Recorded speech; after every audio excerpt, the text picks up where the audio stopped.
तो बहुत छोटा सा लिखारी हूँ। मैं एक बहुत छोटा सा लिखारी हूँ।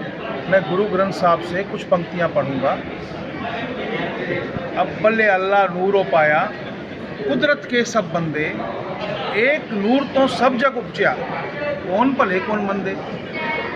ये वाणी में अंकित है कि जो पूरी कायनात है वो एक जर्रे से पैदा हुई है। जब एक जर्रे से पैदा हुए लोग हैं तो उनमें भला और बुरा हो ही नहीं सकता। इसलिए हम सबको एक मानते हैं और सबको हम है ना अपने हृदय से प्यार करते हैं। तो मैंने हृदय की बात की, लेकिन मैं एक मैसेज देना चाहता हूँ आपके ईद मिलन के द्वारा कि तुम्हारा खून कितना कीमती है कौम परवर, तमाशा देखने वालों को एहसास क्या होगा। बहाते हो लहू सड़कों पे आज देखो, वतन जब खून मांगेगा तुम्हारे पास क्या होगा। जो मेरठ की गलियों में बिखरी हैं लाशें, जो दिल्ली की सड़कों से निकली हैं लाशें, पंजाब और लंका में गिरती हैं लाशें, उन लाशों को संसद के दर पे लिटा दो, अहिंसा के चेहरे से पर्दा हटा दो। जो तस्वीर देखो वो तस्वीर अधूरी, जो तामील देखो वो तामील अधूरी, अभी तक तमन्नाए कश्मीर अधूरी, कि देश का कोई मसला हल नहीं है, भारत का नक्शा मुकम्मल नहीं है। जो हो कृष्ण का देश माखन को तरसे, हिमालय की धरती भी सावन को तरसे। जब सूरज के घर में अंधेरा रहेगा, जब सूरज के घर में अंधेरा रहेगा तो दुनिया में कैसे सवेरा रहेगा। कोई धन कमीशन का खाने में आगे, कोई अपनी कुर्सी बचाने में आगे, सुभाषो भगत का चमन कुछ नहीं है, वजारत है सब कुछ, वतन कुछ नहीं। हम वतन के लिए लिखते हैं और वतन की सोचते हैं। वतन में रहने वाला हर इंसान इस भारत माता का सपूत है। जो उनसे घृणा करते हैं हम उनके खिलाफ लिखते हैं, और हम जो वक्त की आंधी से खबरदार नहीं, कुछ और होंगे, कलमकार नहीं। हम जो लिखते हैं वो सीना ठोक के बोलते हैं।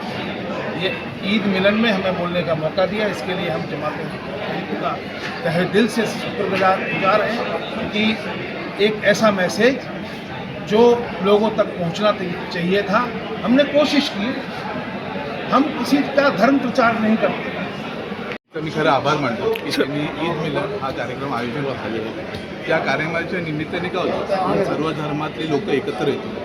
असे कार्यक्रमांची आज खरं गरज आहे, कारण आज काय होतं, प्रत्येक धर्मातला माणूस सोशल मीडियावर बसून स्वतःच्या धर्माबद्दल चुकीचे पसरवतो, आणि त्याच्यामुळे ना इतर धर्माविषयी आपल्याला कशी नफरत पैदा होईल ह्या गोष्टी या सोशल मीडियाच्या माध्यमातून जेव्हा माणूस एकत्र येतो या कार्यक्रमाच्या निमित्ताने, मग ह्या गोष्टींना फार दूर होतात आणि नंतर आपल्याला समजतो की आपण सर्व एकच आहोत। धर्म वेगवेगळे पण शेवटी आपण एक माणूस म्हणून जगतोय।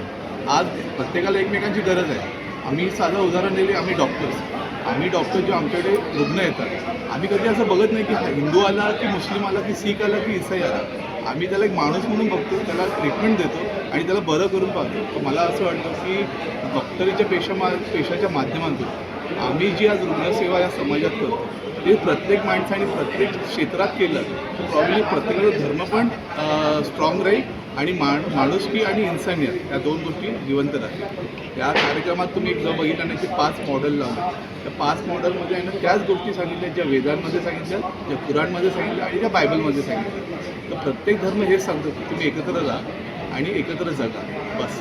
मला खूप आनंद वाटला आज इथे आल्याबद्दल, आणि प्रत्येक धर्मातला माणूस मला आज भेटले, आणि मी खरं तर या संघटनेचा आभार मानतो की असे कार्यक्रम सर्व धर्माच्या संघटनेने करायला पाहिजे। अशा कार्यक्रमांमुळे जे द्वेष म्हणजे समाजामध्ये पसरण्याचा काही कंटकांकडून जे प्रयत्न केले जातात, काय त्यांना तिथनं आळा बसेल का असे प्रोग्राम केल्यावर? डेफिनेटली काय होतं का माहिती आहे, आज सोशल मीडियाच्यामुळे आहे ना लोक नुसते फॉरवर्ड करतात, ते व्हेरीफायच करत नाही की हे खरं घटना घडली आहे की नाही। याच्यामुळे काय होतं, धर्माधर्मामध्ये आज युद्ध पेटलेलं आहे। खरं या सोशल मीडिया रील्स वगैरे गव्हर्नमेंटने बंदी आणायला पाहिजे, आणि प्रॅक्टिकली असे कार्यक्रम जास्त आयोजन केलं पाहिजे की जिथे माणूस एकमेकांना ओळखेल।